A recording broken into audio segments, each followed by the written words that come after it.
Verses 28 and 29, he says, He is the one we proclaim, admonishing and teaching everyone with all wisdom, so that we may present everyone fully mature in Christ.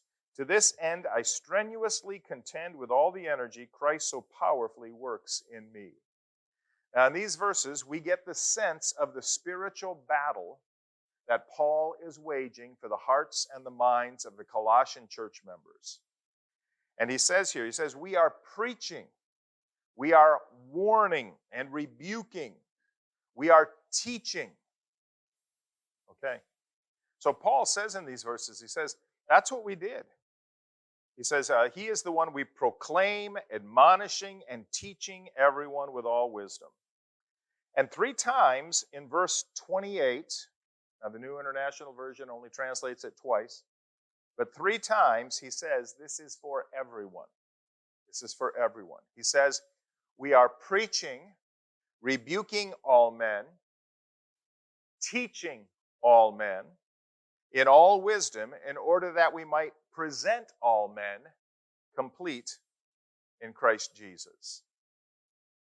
And it could very well be that the Colossian heresy, this false teaching that is infiltrating the church and that this church is struggling with, is trying to present a 2-tiered salvation.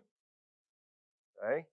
We're all saved because of Jesus, but if you follow this teaching and if you do these things, then you will be part of the super saved. You'll be part of the upper echelon of the spiritually elite. You'll be part of Jesus' inner circle. You'll be the ones who are really mature and who are really loved by God. Have you ever been in a church or a part of a group that presented that kind of division? Okay. Ever been in that?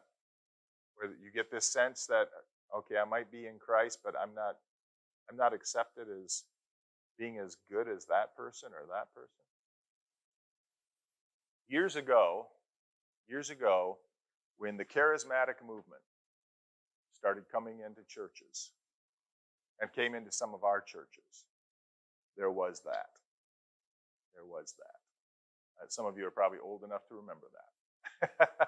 Okay? You and I might be saved, and you and I might both be members of this church, but I speak in tongues,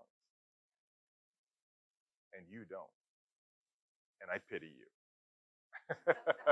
All right? Yeah. And I'm sure that there are other things like that have infiltrated the churches, or it could just even be a mindset, you know.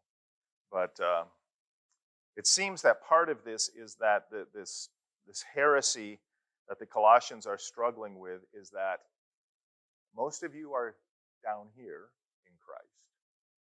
But then if you do what we're saying, then you're going to be up here in Christ.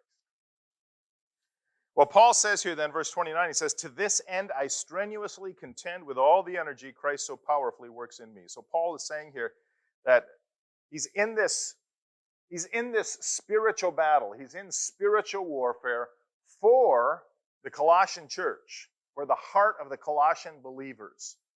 And he says here, he wears himself out fighting with the energy that Christ gives him for the fight. Okay, so even though he is not there in person, he feels like he is absolutely doing hand-to-hand combat with the enemy for this congregation.